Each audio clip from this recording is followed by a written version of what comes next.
Bismillahirrahmanirrahim. Assalamualaikum warahmatullahi wabarakatuh. Innal hamdalillah usalli wa usallimu ala Rasulillah Muhammad ibn Abdullah wa ala alihi wa ashabihi wa mawalah. Asyhadu an la ilaha illallah wahdahu rabbi la syarikalah wa asyhadu anna Muhammadan abduhu wa rasuluh. Qala Allah ta'ala fi kitabihil karim, ya ayyuhalladzina amanu taqullaha haqqa tuqatih wa la tamutunna illa wa antum muslimun, amma ba'd. Fa ya ayyuhal hadirun i'lamu rahimakumullah, فإن أصدق الحديث كتاب الله وخير الهدي هدي محمد صلى الله عليه وآله وسلم. اللهم علمنا ما ينفعنا وانفعنا بما علمتنا وزدنا علما. Para hadirin ikhwati fiddin wa akhwat fillah rahimani wa rahimakumullah. Alhamdulillah, pada kesempatan ini insyaallah ta'ala kita akan melanjutkan pembacaan kitab Mi'atu Fikrah li Tarbiyatil Usrah karya Syekh Abdul Latif bin Hajiz Al-Ghamidi hafizahullah ta'ala.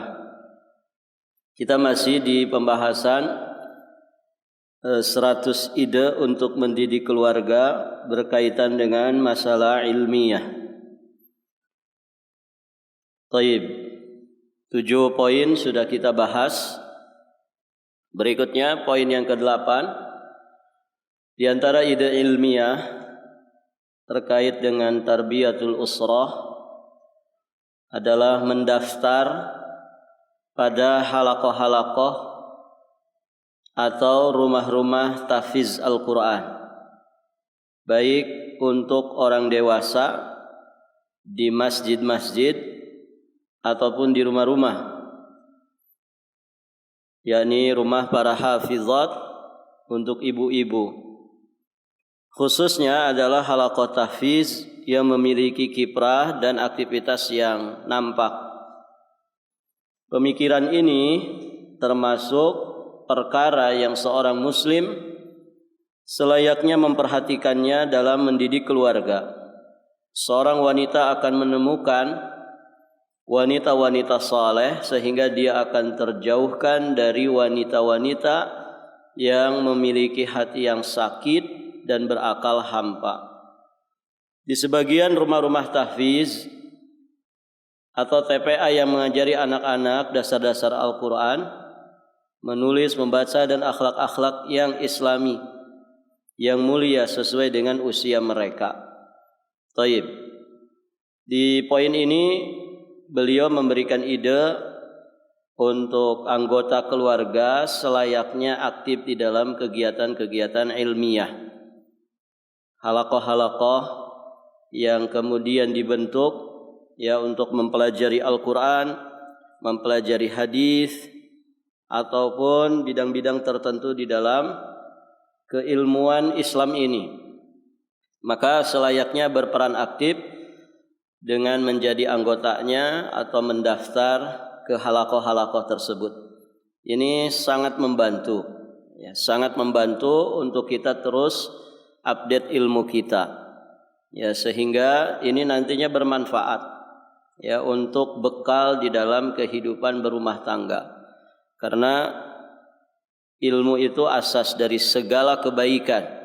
Ilmu itu merupakan modal dasar untuk kita meraih kebaikan dunia, lebih-lebih kebaikan akhirat kita. Maka semakin banyak kita mengikuti ya halaqah-halaqah ilmiah seperti ini, akan semakin banyak faidah yang kita dapatkan. Barakallahu fikum. Ya, terlebih di masa ini, ya.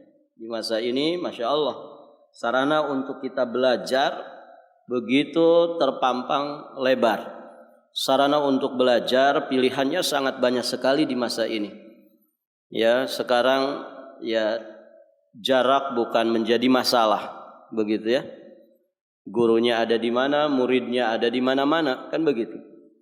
Artinya dengan media online, baik audio ataupun video, para jamaah yang dirahmati Allah, ini memudahkan kita. Para masyayikh juga demikian. Mereka punya daurah-daurah ilmiah, menghabiskan satu kitab, itu sudah ditasjil, ya, sudah direkam, yang kemudian siapapun bisa kemudian mempelajarinya, ya, walaupun kita misalkan tidak hadir ketika daurah itu di majelisnya karena ada di Arab sana. Ternyata kita masih bisa untuk kemudian menikmati pelajaran tersebut. Nah, artinya mala yukhadhu kulluh la yutraku julluh.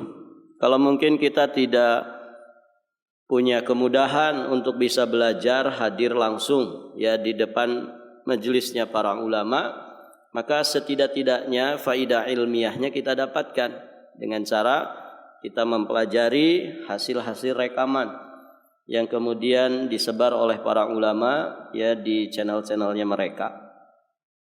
Taib. Berikutnya, menghadiri ceramah-ceramah umum di masjid dan di tempat-tempat kajian dakwah seperti daurah ilmiah. Ini mengandung faidah besar. Banyak sekali faidah dan fadilahnya. Ada pahala yang berlimpah yang bisa kita dapatkan. Zihaban wa iyaban. Pulang pergi kita sudah dapat pahala.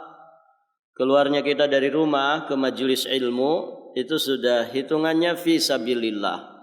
Langkah-langkah kita menuju majelis ilmu sampai kita nanti pulang, semuanya adalah pahala di sisi Allah Subhanahu wa taala. Kemudian faidah yang lainnya memperbanyak angka orang-orang saleh. Semakin banyak orang yang kemudian tertarik untuk berusaha menjadi orang-orang yang saleh. Karena ini menjadi syiar. Kalau kemudian orang berbondong-bondong ke majelis ilmu, ya, dilihat tetangganya, dilihat temannya, atau mungkin didengar oleh siapapun yang mendengarnya, ini menjadi syiar ilmiah. Dan tentu, ya, semoga dengan itu menjadi daya tarik tersendiri, ya, bagi siapapun yang belum tersapa hatinya dengan hidayah Allah Subhanahu wa taala. Kemudian menyimak tanya jawab yang terjadi di sana, yakni di antara para ulama. Jadi kalaupun kita di majelis itu mungkin tidak ada pertanyaan, begitu ya. Namun kita tetap bisa mengambil faidah dari pertanyaannya orang yang diajukan. Kemudian kita mendengarkan jawabannya. Dan disitulah kita mendapatkan faidah ilmiah. Baik, para jamaah yang dirahmati Allah. Dari Abdullah bin Umar radhiyallahu taala anhuma, beliau berkata, Rasulullah sallallahu alaihi wasallam bersabda, "La tamna'un nisaa hududahunna minal masajid idza sta'dzannakum." Janganlah menghalangi para wanita untuk mendapatkan jatah atau bagian mereka dari masjid jika mereka meminta izin kepada kalian, yakni kepada para suami. Jadi suami jangan pelit mengizinkan istrinya untuk mendapatkan jatah pahala kebaikan dari masjid. Salah satunya tadi dengan hadir di masjid, di halaqah-halaqah ilmiah, kemudian di majelis-majelis ilmu. Dianjurkan juga bisa berperan serta di dalam mengajukan pertanyaan atau meringkas isi ceramah untuk menjaga ilmu yang disampaikan agar tidak terlupakan. Ini penting juga ya, meringkas atau kita mengambil poin-poin faidah dari apa yang disampaikan oleh guru kita atau oleh para ustadz, para da'i atau ulama yang kita ambil ilmunya. Para jamaah yang dirahmati Allah, kalau kita belajar pakai panduan buku, maka tentu akan lebih memudahkan, begitu ya, untuk kita meringkas faidah. Apa yang kemudian disampaikan oleh ustadz kita, oleh guru kita, dan itu tidak tertera di dalam buku panduan, maksudnya berarti kan ini faidah tambahan, maka kita bisa mencatatnya. Dan yang seperti ini tentu kegiatan yang sangat bermanfaat sekali. Barakallahu fikum. Kemudian ide yang ke-10, di antara ide-ide ilmiah untuk mendidik keluarga adalah mengundang sebagian dai dan penuntut ilmu untuk hadir ke rumah. Kalau tadi kita yang datangi tempat sumbernya ilmu, di masjid-masjid Allah, di halaqah-halaqah ilmiah, kita yang datang.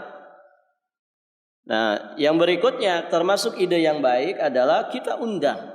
Kita undang sebagian dai, sebagian para tulabul ilmi, para mustafidin, ya, untuk datang ke rumah kita. Barakallahu fikum. Asalnya ilmu itu didatangi, kan begitu ya. Ilmu itu didatangi. Namun sesekali kita datangkan, ya, kita datangkan guru kita ke rumah, belajar di rumah kita, kemudian mengajukan as'ilah, mengajukan beberapa pertanyaan tentang hal-hal yang diperlukan oleh anggota keluarga kita, baik dengan bahasa langsung ataupun dengan bahasa yang tidak langsung. Ini sesekali seperti itu diperkenankan. Barakallahu fikum. Khususnya beliau di sini mengingatkan para dai wanita dan orang-orang yang dikenal memberikan kebaikan kepada orang lain. Ya, para ustadzah, para jamaah yang dirahmati Allah, undang ke rumah untuk kemudian mengajari istri kita dan anak-anak perempuan kita. Nah, begitu para jamaah yang dirahmati Allah. Ada kalanya mungkin tidak tertangani oleh suaminya, gitu ya, di satu bidang tertentu dari keilmuan Islam, maka kita datangkan ahlinya. Contoh ya, hal-hal yang tentu para jamaah yang dirahmati Allah akan lebih baik ya diajarkan oleh seorang ustazah, maka kita berikan slot itu ya kepada orang-orang yang memang mumpuni di bidang tersebut. Taib. Betapa besar efek dan juga dampaknya, karena seorang wanita lebih tergugah oleh apa yang dia lihat dibandingkan oleh apa yang dia dengar. Demikian, sehingga dia bisa belajar secara langsung. Demikian. Kemudian juga menyiapkan papan tulis atau yang semisal dengan itu, digantungkan di salah satu dinding di rumah yang sering dilihat oleh para penghuni rumah. Ditulis di sana sesuatu yang memberikan manfaat pada penghuni rumah, ya, seperti kalam-kalam hikmah, kemudian sebagian ayat, sebagian hadis, ya, khususnya adalah zikir-zikir. Karena para jamaah sering terlihat, maka dia akan menjadi hafal. Ya, salah satu trik menghafal para jamaah yang dirahmati Allah adalah sering dilihat.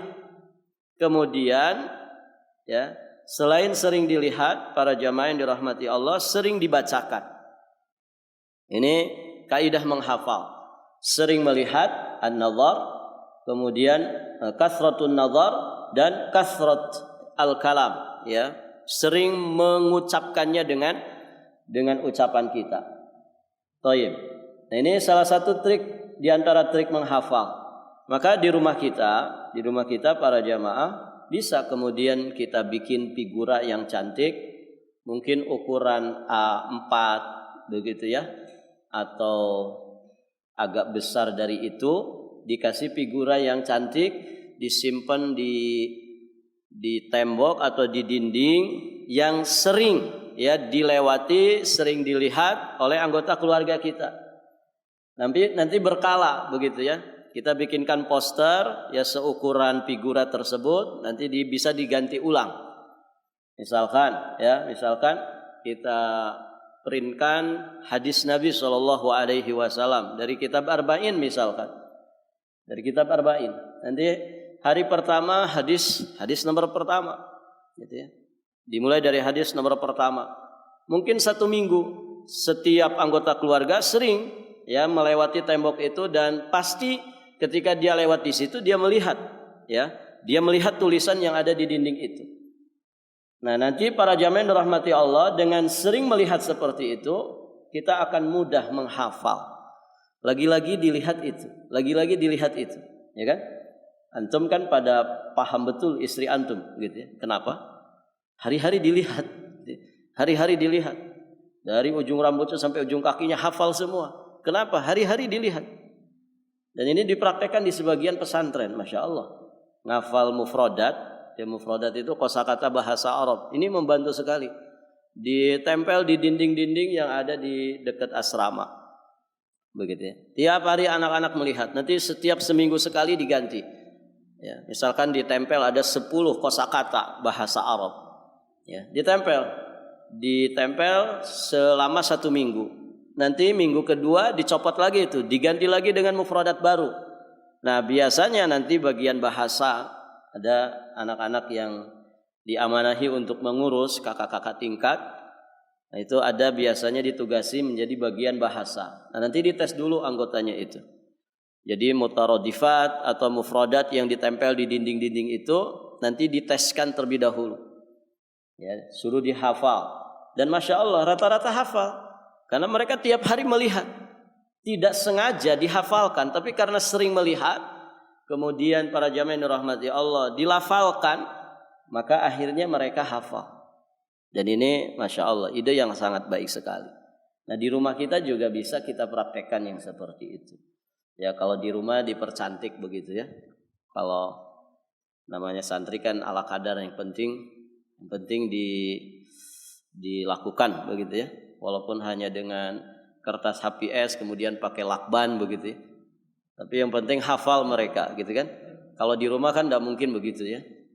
Di ruang tamu lagi itu pakai lakban. Nah, ini pemandangannya kurang nyaman. Ya beli figura, kan sekarang figura-figura itu murah-murah saja. Ya nanti dikasih dikasih perinan, disimpan di situ dan bisa diganti ulang. Barakallahu fikum. Baik, para jamaah yang dirahmati Allah. Yang ke-12, musabaqah ilmiah. Dengan menyiapkan beberapa pertanyaan yang sesuai dengan kemampuan dan keahlian mereka. Dan tentu dengan hadiah yang menarik sebagai apresiasi untuk anak-anak kita.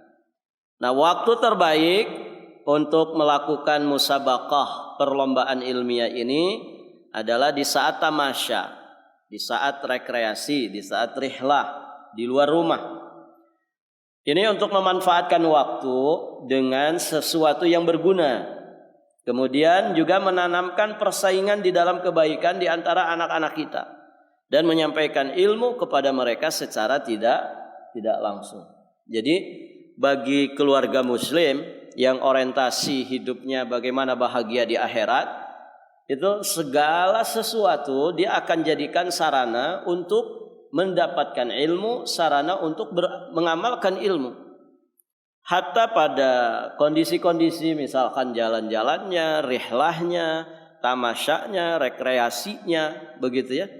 Dimulai dari rumah, dimulai dari perjalanan, kemudian di saat mereka bermain di acara rekreasi tersebut, ini semuanya adalah bi'ah ilmiah amaliyah. Selalu diupayakan untuk membentuk satu lingkungan yang nuansanya nuansa ilmu dan amal. Nah, begitu para jamaah. Jadi semuanya pelajaran, dan ini dicontohkan para ulama. Begitu ya. Kita pernah diceritakan gitu ya, di Syekh Muqbil bin Hadi Al-Wadi'i rahimahullahu ta'ala rahmatan wasi'ah. Itu kadang namanya santri di markas, mereka itu ada acara rihlah gitu. Acara rihlah. Ya, acara rihlahnya ke gurun pasir nyari oase gitu. Ada genangan-genangan air, kemudian mereka nanti pada renang di situ. Nah, itu Masya Allah. Ya, beliau ngajarkan bahasa fusha. Sampai ketika di mobil perjalanan, kemudian ketika mereka sedang bermain, murid-muridnya sedang bermain, ya beliau sering mengajukan pertanyaan, ya disesuaikan dengan kondisinya. Disesuaikan dengan kondisinya dan dalam nuansa ya memang nuansanya bermain. Tapi ilmu itu tetap berjalan. Nah, itu para jamaah yang dirahmati Allah. Barakallahu fiikum. Berikutnya di sini dinukilkan satu riwayat tentang poin ke-12 ini dari sahabat yang mulia Abdullah bin Umar radhiyallahu taala anhuma. Beliau berkata, Rasulullah sallallahu alaihi wa alihi wasallam bersabda, "Akhbiruni bi syajaratin mathaluha mathalul muslim. Tu'ti ukulaha kullahinin bi'idni rabbiha wa la tahuttu waraqaha. Fawaqa'a fi nafsi annaha an-nakhlah. Fakarihtu an atakallam wa thamma Abu Bakrin wa Umaru. Falamma lam yatakallama qala Rasulullah sallallahu alaihi wasallam hiya an-nakhlah. Falamma kharajtu ma'a abi qultu ya abatah waqa'a fi nafsi annaha an-nakhlah qala ma mana'aka an taqulaha law kunta qultaha kana ahabba ilayya min kadza wa kadza." Ini kisah yang Masya Allah menunjukkan istimewanya sahabat yang mulia Abdullah bin Umar. Jadi dikisahkan Nabi pernah bersabda, kata Nabi, beliau mengajukan pertanyaan kepada sahabat. "Kabarkanlah, beritakan kepadaku tentang sebuah pohon." Jadi pohon apa yang perumpamaan dari pohon ini adalah seperti seorang muslim. Dia memberikan buahnya setiap waktu dengan izin Allah dan daunnya itu tidak gugur. Daunnya tidak gugur. Insyaallah. Maka Abdullah bin Umar berkata, "Aku menduga di dalam hatiku sendiri bahwa yang dimaksud itu pasti pohon kurma, an-nakhlah." Baik para jamaah. Tapi itu hanya ada di hatinya Abdullah bin Umar. Jadi beliau tahu jawabannya. Saya tahu jawabannya. Itu pohon kurma. Pohon kurma itu tu'ti ukulaha kullahin. Ya setiap tahun ya berbuah. Para jamaah yang dirahmati Allah. Kemudian daunnya tidak berguguran. Akarnya begitu kokoh. Ya pohon kurma. Antum bisa lihat ya kalau ada pohon kurma. Masya Allah. Dan itu bisa puluhan tahun ya pohon kurma itu. Baru kemudian diperbaharui lagi. Taib. Jadi Abdullah bin Umar beliau mengetahui jawabannya. Fakarihtu an atakallam.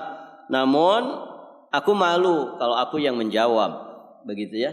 Karena di majelis itu ada sahabat-sahabat istimewa seperti Abu Bakar, kemudian Umar yang ternyata mereka diam tidak menjawab.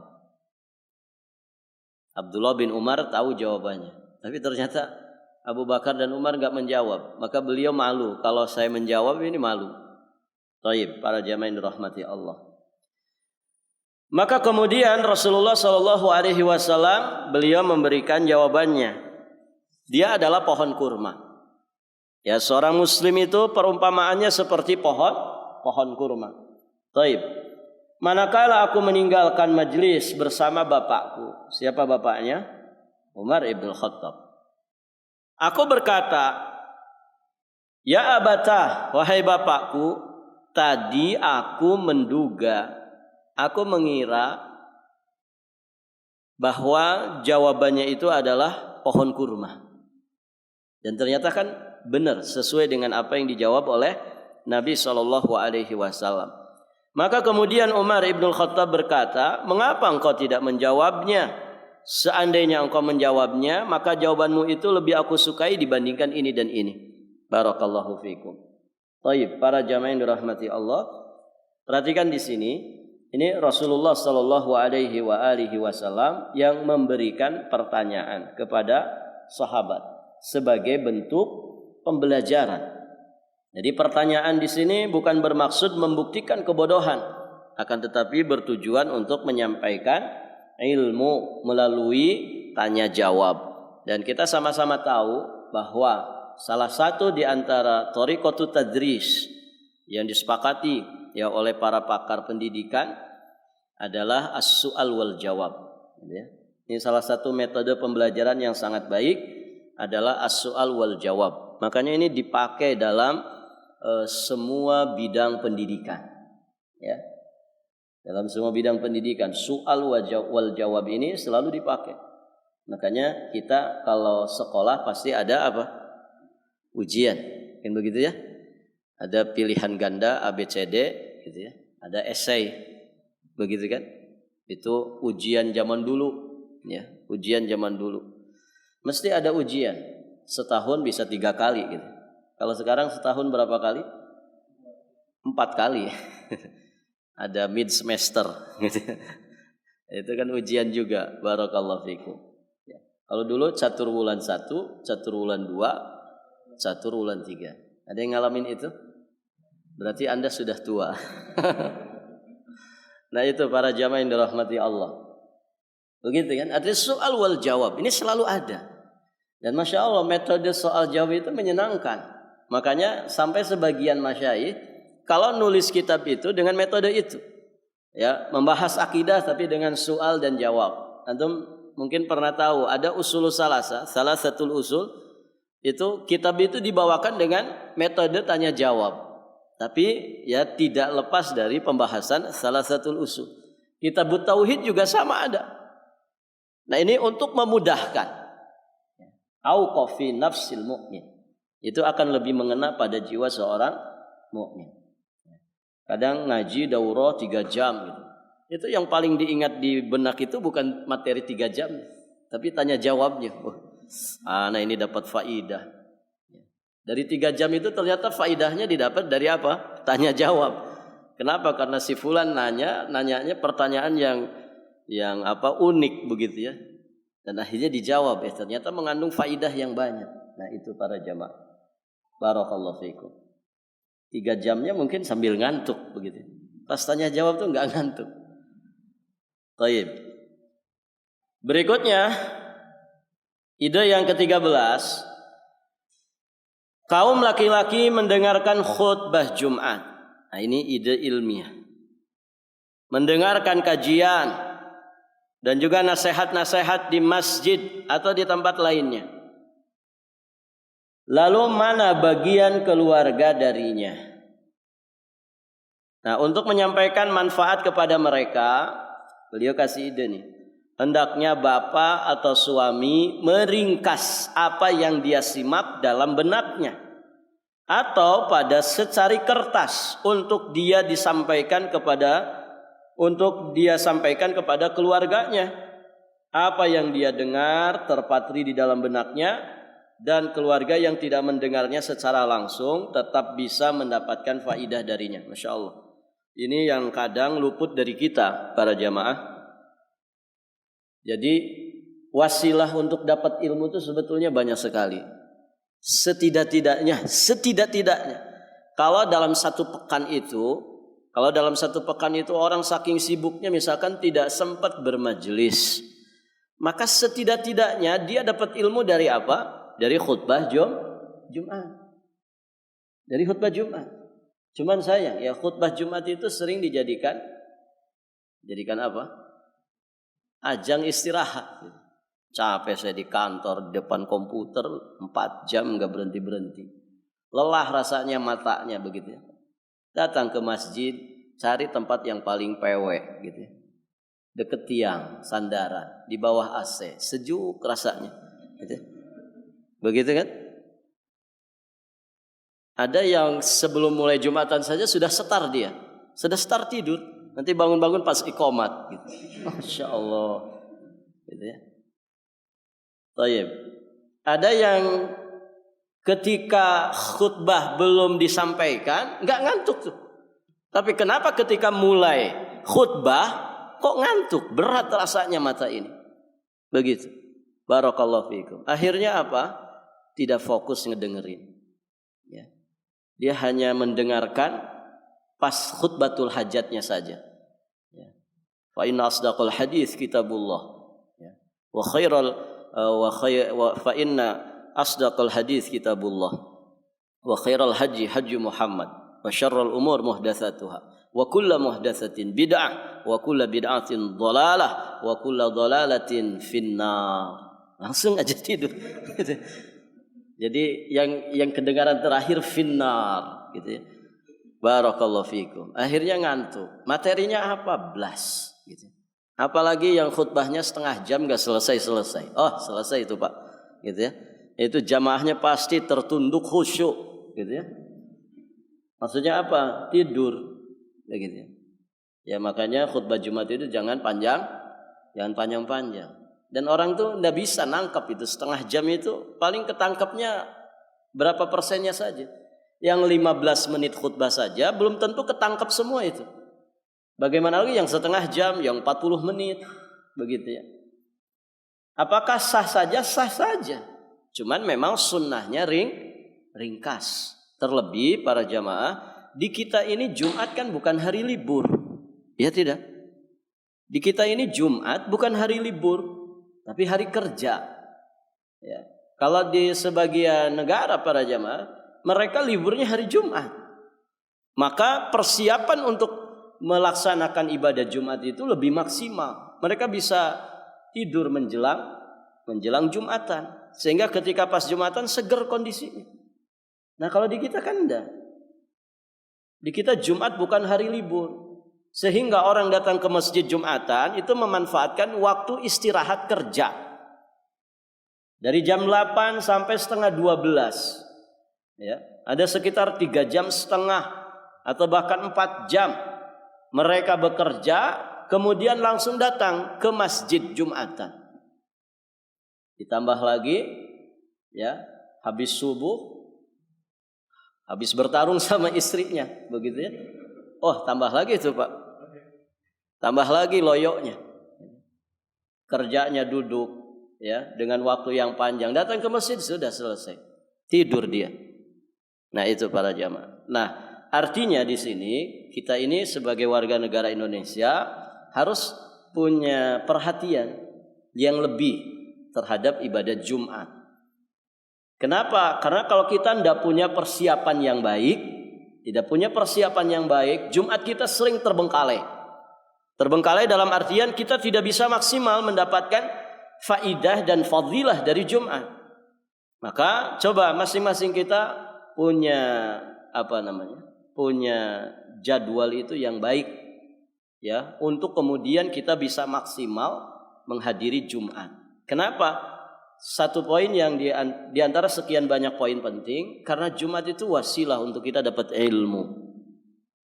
Banyak orang yang kemudian tersiram rohaninya, ya, begitu membahagiakan dirinya dengan mendengarkan khutbah Jumat. Tersentuh hatinya, tersentak jiwanya dengan khutbah Jumat. Maka dari awal kita berangkat menuju ke masjid untuk mendengarkan khutbah Jumat, hadir di ibadah Jumat, maka para jamaah yang dirahmati Allah, coba niatkan untuk thalabul ilmi. Ya Allah, saya datang ke masjid untuk belajar. Ya Allah, berikan, anugerahkan kepada saya faidah ilmu yang bisa kemudian saya praktekkan, saya amalkan dalam kehidupan saya, menjadi bekal untuk akhirat saya. Ini orang kalau ke masjid, dia hadirkan hati, dia pasang niat seperti itu, insya Allah Pak, tidak akan ngantuk. Artinya azamnya begitu kuat. Beda dengan orang yang sekedar melakukan ritual saja, ritual mingguan. Datang ke masjid Jumatan. Tidak ada hati yang dia bawa. Tidak dia pasang niat-niat kebaikan. Padahal para jamaah yang dirahmati Allah, ya, khutbah Jumat ini wasilah untuk kita dapat ilmu. Wasilah untuk kita dapat ilmu. Ya, kan beda pembawaannya khutbah Jumat dengan taklim biasa seperti ini. Ya. Kalau taklim biasa seperti ini kan tidak menggebu-gebu, ya. Karena kondisinya sedang taklim.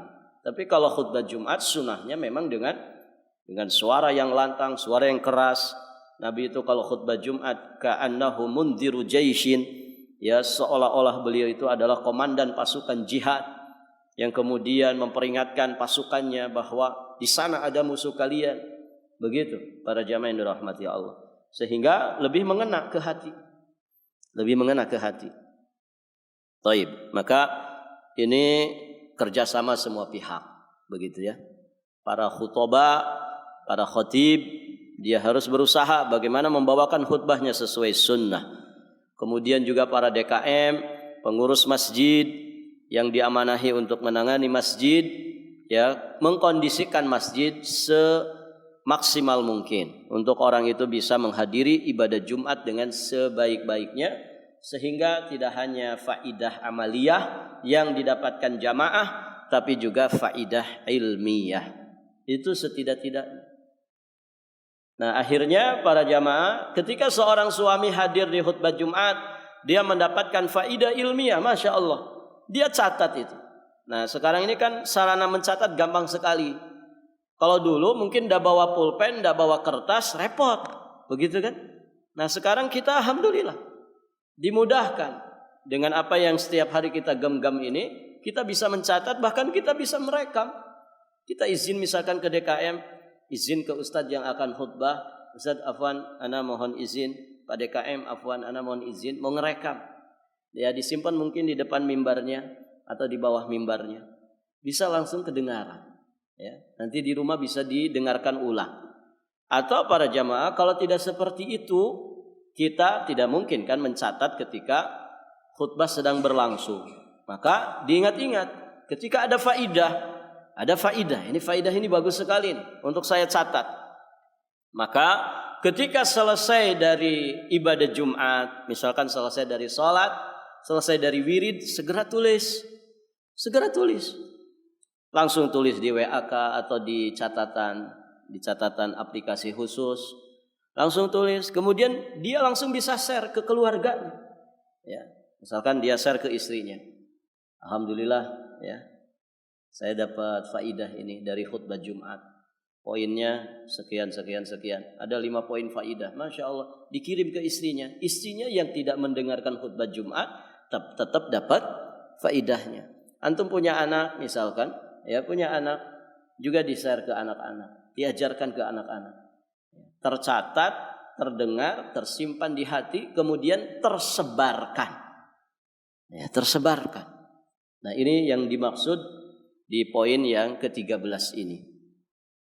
Jadi, ya, pintar-pintar kita ngambil faidah untuk kemudian kita sampaikan ulang kepada keluarga kita. Nah, kalau kita ngaji sekeluargaan misalkan ya, antum memboyong semuanya, ya satu mobil misalkan, ada istri, ada anak 4, gitu kan? Barakallahu fikum. Ngaji bareng di satu masjid, duduk bareng di majelis. Maka catat faidah yang baik, gitu ya. Nanti ketika perjalanan pulang di mobil, coba ajukan pertanyaan. Ayo, siapa tadi yang catat faidah? Begitu kan? Tanya ke yang paling besar dari anak kita. Apa misalkan faidah yang sudah dicatat, nanti kan disampaikan. Akhirnya saling murojaah. Nah, kemudian kita tanya istri, ya istri kita apa faidah yang didapat? Kemudian disampaikan faidahnya ini. Loh, kok saya nggak dapat ya? Misalkan anaknya ada yang nyaut begitu. Itu di menit keberapa ya? Iya tadi Ustadz kok menjelaskan ini, masalah ini. Oh begitu ya? Oh berarti saya kurang nih catatan faidah. Akhirnya dilengkapi. Ada faidah baru yang mungkin dia tidak ngeh dengan faidah itu. Atau para jamaah yang dirahmati Allah, ketika di majelis itu mungkin ada hal yang mungkin kurang dipahami, maka bisa saling berbagi. Tadi maksud Ustadz begini itu apa sih maksudnya? Nah ternyata si suaminya yang paham, karena suaminya langsung hadir di depan si Ustadz. Lebih jelas dia mendengarkan, begitu kan? Akhirnya dijelasin sama suami, dipahamkan sama suami. Masya Allah, suami saya sudah cocok jadi ustadz ini, begitu kan? Nah itu para jamaah saling melengkapi. Jangan kemudian ya pulang kajian, gitu ya, di mobil itu malah menggibahi ustadznya. Nah ini musibah para jamaah. Ya. Di mobil itu malah gibahi ustadz. Bibi katanya si ustadz itu mau nikah lagi ya. Masya Allah. Ustadznya digibahi, Allah musta'an. Gitu. Jadi di mobil itu perjalanan pulang setengah jam misalkan 20 menit isinya majelis gibah. Gitu. Yang digibahi ustadznya. Gitu. Atau temannya mungkin ya sesama jamaah. Gitu. Nah ini bahaya. Jadi orang kalau modelnya begitu, dia pulang dari majelis bukan dapat pahala, malah dapat dosa. Rugi banget. Begitu ya. Nah itu para jamaah yang dirahmati Allah. Yang ke-14, Beliau sampaikan di sini mengajak keluarga berpartisipasi dalam kegiatan-kegiatan keagamaan musiman seperti Idul Adha dengan berperan serta dalam pembagian daging, ya. Kemudian saat Ramadan dengan berperan serta dalam membagikan zakat fitri kepada yang berhak. Masya Allah. Ini kegiatan-kegiatan seperti ini salah satu wasilah kebahagiaan tersendiri bagi keluarga. Kalau keluarga kita itu masing-masing berperan aktif, Masya Allah, suaminya berperan sebagai apa gitu ya di kegiatan-kegiatan musiman keagamaan. Kemudian istrinya di bagian apa, anak-anaknya juga ikut sibuk, Masya Allah. Jadi lelah letihnya mereka itu dalam kebahagiaan dan kegembiraan. Nah, kalau kita misalkan di satu komunitas para jamaah, di situ ada masjid, di situ ada pesantren, Masya Allah, ini akan lebih meriah lagi. Ibu-ibunya kompak bikin panitia untuk menyiapkan makan sarapannya, kemudian menyiapkan makan siangnya, begitu. Nanti bapak-bapaknya di bidang yang lain, anak-anak juga ikut nimbrung, ya, ikut nimbrung. Nah, yang seperti ini suasana-suasana seperti ini akan sangat bermanfaat. Jadi anak-anak ketika dilibatkan juga dalam permasalahan seperti ini, mereka akan istifadah dari itu. Mereka akan mengambil faidah yang banyak dari itu. Dan tentu anak-anak yang tumbuh berkembang dalam bi'ah yang baik seperti itu, ini sangat bermanfaat untuk kelak mereka di masa dewasa. Mereka langsung nonton keteladanan dari bapaknya, keteladanan dari ibunya, keteladanan dari tetangga-tetangganya, orang-orang soleh yang kemudian dia terlibat di dalamnya. Nah, ini Masya Allah akan membentuk kepribadiannya yang sangat baik sekali di masa dia nanti dewasa. Barakallahu fikum. Berikutnya meringkas buku yang bermanfaat, lalu menyerahkannya kepada sebagian keluarga atau seluruhnya untuk mereka ringkas dalam rangkuman yang mereka tulis dengan bahasa mereka sendiri. Baik juga bila disediakan hadiah sebagai motivasi.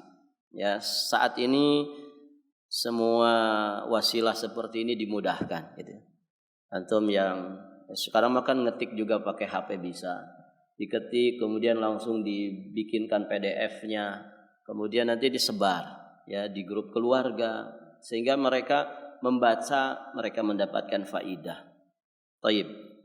Menghubungkan mereka dengan para ulama besar dan juga ahli ilmu yang amanah. Hal ini bisa dilakukan dengan menyediakan nama-nama mereka, nomor HP mereka, nomor telepon kantor dakwah, ya, dan menggantungkannya di bagian yang cocok di rumah agar keluarga bisa berhubungan dengan mereka manakala keluarga mendapatkan atau menghadapi satu masalah. Dengan itu mereka menimba dari sumur para ulama yang memberi mereka akidah yang jernih, manhaj yang sahih, yang memancarkan kebaikan bagi jalan hidup dan kelurusan agama mereka. Masya Allah. Ya, ini sampai sedetil ini gitu ya. Kita dikasih ide-ide seperti ini. Jadi nomor kontak ya ustadz yang bisa kita sharing, bisa kita bertanya ya dengannya. Nah, ini dimudahkan untuk keluarga kita. Dan itu bagian daripada berbagi kebaikan. Kita mungkin tidak bisa ya menjawab segala permasalahan yang dihadapi keluarga kita, maka kita bimbing mereka. Coba tanyakan ke Ustadz Fulan, tanyakan kepada Ustadz Fulan. Mudah-mudahan ada jawaban yang bisa memuaskan dan menjadi solusi bagi permasalahan yang dihadapi. Baik. Berikutnya, berusaha memiliki rumah tempat tinggal dekat dengan masjid agar keluarga bisa mendengar azan, khutbah, nasihat dan juga kajian yang mereka juga bisa berpartisipasi dalam kegiatan-kegiatan dakwah dan juga sosial yang diadakan di sana. Nah, demikian. Ya, akan lebih ideal lagi sih bikin komunitas begitu ya. Itu akan lebih ideal lagi. Karena ya tantangan hidup di akhir zaman seperti ini itu sangat berat ya. Sering kita mendapatkan curhatan, sering kita mendapatkan keluhan ya dari sebagian jamaah ketika mereka tinggal di tengah-tengah lingkungan yang mungkin kurang kondusif begitu ya. Ada kemarin jamaah cerita ke saya, Ustaz, saya pernah ke Pondok Fulan begitu ya. Ternyata Pondok Fulan itu di tengah-tengah komunitas masyarakat begitu ya. Masyarakatnya masyarakat awam gitu. Jadi dekat tempat belajar tapi dangdutan didengar di mana-mana gitu. Artinya kan kurang kondusif. Masya Allah. Dari satu sisi kalau kita kuat, tahan, tegar dan tabah, insya Allah ini pahala jariah yang besar. Kita bisa mewarnai lingkungan yang rusak. Di sisi yang lain cukup mengkhawatirkan. Ketika apa? Ketika justru kita yang tidak mampu bertahan. Akhirnya terwarnai oleh lingkungan yang rusak. Lingkungan yang kotor. Nah itu para jamaah. Ya kan kurang kondusif. Kalau kemudian kita ada kegiatan belajar mengajar di kelas-kelas misalkan. Atau di masjid. Kemudian kanan kiri kita orang-orang yang tiap pagi hobinya nyetel musik. Gimana ikhwan? Berat. Artinya kurang ideal, kurang kondusif. Maka kalau kemudian kita menciptakan satu wilayah, lingkungan yang kita tata sedemikian rupa sesuai dengan syariat kita, ini akan lebih kondusif. Ya. Dan alhamdulillah ya beberapa teman kita, guru-guru kita berupaya ke arah situ, begitu kan? Dengan misalkan membentuk perumahan-perumahan Islami yang dikondisikan.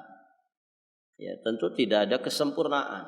Ya, kesempurnaan itu hanya ada di surga nanti. Kalau lingkungan yang sempurna itu ya di surga nanti. Oh, di sana mah nggak ada tetangga iri sama tetangga yang lain, nggak ada. Ya. Istri nggak ada yang cemburu ke suaminya, walaupun suaminya banyak istrinya, gitu. Nggak ada sudah. Hidup yang sempurna di surga. Kalau di dunia ya tidak ada yang sempurna. Yang ada adalah kita bagaimana terus berupaya ke arah itu. Salah satunya dengan tadi membuat bi'ah, ilmiah, amaliyah dan da'awiyah. Lingkungan yang kondusif untuk kita belajar, untuk kita beramal saleh, untuk kita beribadah, untuk kita berdakwah. Masya Allah. Kalau lingkungan kondusif kan enak. Ya, satu komplek misalkan ada berapa blok begitu ya. Taruhlah 5 blok, enggak usah banyak-banyak. Ada 100 unit rumah. Ya, mudah-mudahan di sini ada agnia. Mudah-mudahan di sini ada orang kaya yang uang dinginnya terlalu banyak begitu ya. Sok bikin komunitas kayak gitu. Gitu ya. Daripada duit nganggur gitu kan. Punya 10 miliar disimpan di tabungan. Kita cuma lihat angkanya saja 10 miliar. Uangnya enggak ada di hadapan karena tersimpan. Mending dibuatkan yang seperti itu. Cari lahan strategis yang bagus, ya, di manajemen dengan baik. Kemudian bikinlah di situ. Ya. Jadi orientasinya bukan profit dunia saja, tapi bagaimana kita menciptakan bi'ah. Karena saat ini ya surga dunia ya itu. Bagaimana kita punya lingkungan yang kondusif untuk kita belajar, untuk kita beramal, untuk kita beribadah, untuk kita berdakwah. Begitu kan?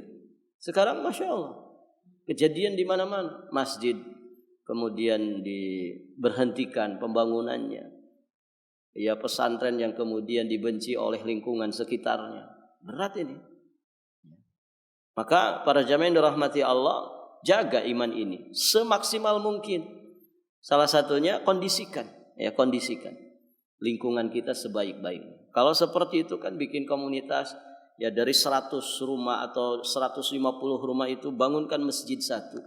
Bangunkan sarana pendidikan untuk anak-anak ya penduduk di situ. Sekarang kan sekolah pakai apa namanya? Anak-anak sekolah kita pakai zona atau wilayah gitu ya? Zonasi. Begitu kan? Jadi orang kilo 10 kalau mau sekolah SD, SMP, SMA ya yang di sekitaran sana saja. Jadi tidak ada campur baur. Ini yang dari Kampung Baru ke kilo 10. Ini kan kejauhan. Gitu.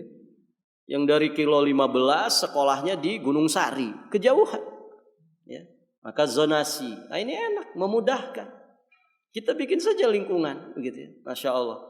Kondisikan manajemen dengan baik. Di situ ada pusat ibadah, tempat ibadah, masjid yang besar, yang nyaman. Kemudian para jamaah, ini kita bermimpi nggak apa-apa kan ya? Mudah-mudahan nanti jadi kenyataan. Kalau mimpi kan gratis. Gitu. Mimpinya yang baik-baik kan begitu. Jadi ada masjidnya, kemudian ada sekolahnya.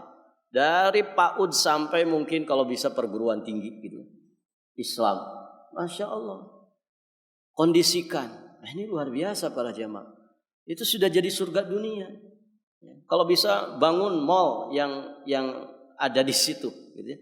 Bangun mall sendiri, pasar sendiri gitu ya. Oh, pokoknya lengkap lah. Jadi orang-orang gak usah keluar gitu ya. Mau healing ya di dalam saja sudah healing gitu ya. Nggak usah healing ke luar negeri. Nah ini kondusif. Jadi surga dunia nanti. Taib para jamaah yang dirahmati Allah. Maka ya setidaknya ya ada di antara kita yang menuju ke arah situ. Menuju ke arah situ. Karena tantangan zaman semakin berat. Tantangan zaman semakin berat. Banyak orang yang anaknya sekolah pesantren di mana, tapi ketika pulang tidak sesuai dengan harapan. Kenapa? Karena ternyata di lingkungan pesantren itu enggak kondusif.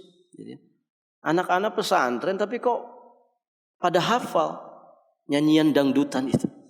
Ya ternyata di samping pesantrennya ya ada warga yang tiap pagi nyetel dangdutan. Jadi santri bagaimana enggak hafal? Sering didengarkan. Tadi kan kaidah menghafal, sering melihat, sering mendengar, sering melafalkan. Ya gimana enggak hafal? Cinta satu malam, ya. Oh indahnya, gitu. Masya Allah. Hafal dari mana? Emang diajarin di pesantren? Enggak. Kamu hafal dari mana? Tetangga pesantren tiap pagi nyetel dangdut. Ya. Begitu para jamaah. Maka ini luar biasa ya tantangan di akhir zaman ini. Ya mudah-mudahan di antara antum ada yang menuju ke arah situ, begitu ya. Dan ini menjadi satu sikap yang semestinya diapresiasi, didukung ya. Ya sekarang alhamdulillah sudah mulai ada yang membentuk komunitas-komunitas perumahan yang kemudian dimanage dengan sebaik-baiknya dengan segala keterbatasan dan kekurangan, tapi ini sudah merupakan sesuatu yang patut diapresiasi. Patut kita ta'awun 'alal birri wat taqwa dalam masalah seperti itu. Karena ya berat untuk bisa mewarnai lingkungan yang mendominasi dalam keburukan.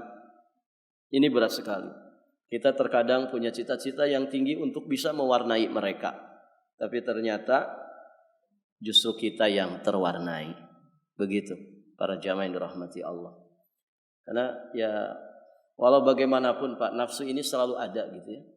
Kalau kita di masjid atau di kelas sedang belajar atau sedang ngajar, tetangga sebelah sedang nyetel musik gitu. Musiknya musik yang dulu kita hobi banget gitu. Jadinya nostalgia. Tatapan matanya kosong, kakinya goyang-goyang, ya. Badannya mah anteng aja, tapi kaki dan hatinya yang goyang-goyang. Aduh, jadi ingat si dia gitu kan. Kisah kasih di sekolah. Itu para jamaah, itu setan tuh seneng banget ya. Akhirnya ingat mantan, aduh terbayang lagi. Gara-gara apa itu? Sarananya ada. Ya. Ini lagu pop kesayangan ini. Masa-masa SMA disetel lagi. Oh, tergugah lagi, Pak. Tergugah lagi. Begitu. Bagaimana ya bahayanya lingkungan. Bahayanya lingkungan. Ya.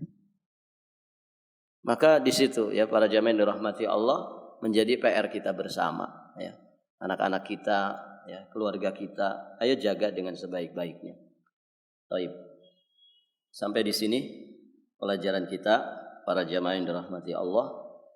Insyaallah nanti kita lanjutkan di kesempatan berikutnya. Kita nanti bahas poin ke-18 ya. Jika ada pertanyaan sebelum ditutup dipersilahkan.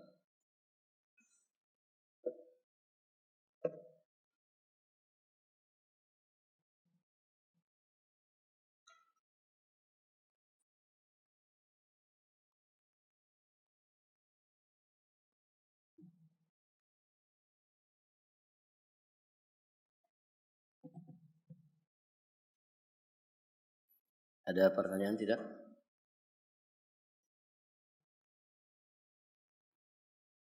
Ibu-ibu kedengaran nggak ya ini? Mic-nya ada di bawah. Enggak ini. Kedengaran. Baik.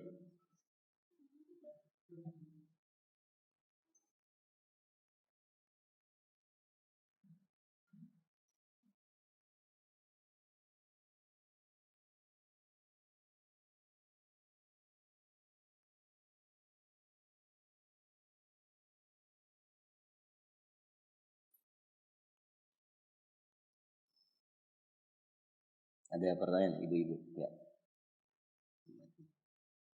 Baik, kalau tidak ada, alhamdulillah kita cukupkan dan kita tutup majelis kita dengan doa kafaratul majelis. Subhanakallahumma bihamdik asyhadu an la ilaha illa anta astaghfiruka wa atubu ilaik. Hadanallahu wa iyyakum ajma'in. Wallahul muwaffiq ila aqwamit thoriq. Al-'afwu minkum. Wassalamu alaikum warahmatullahi wabarakatuh.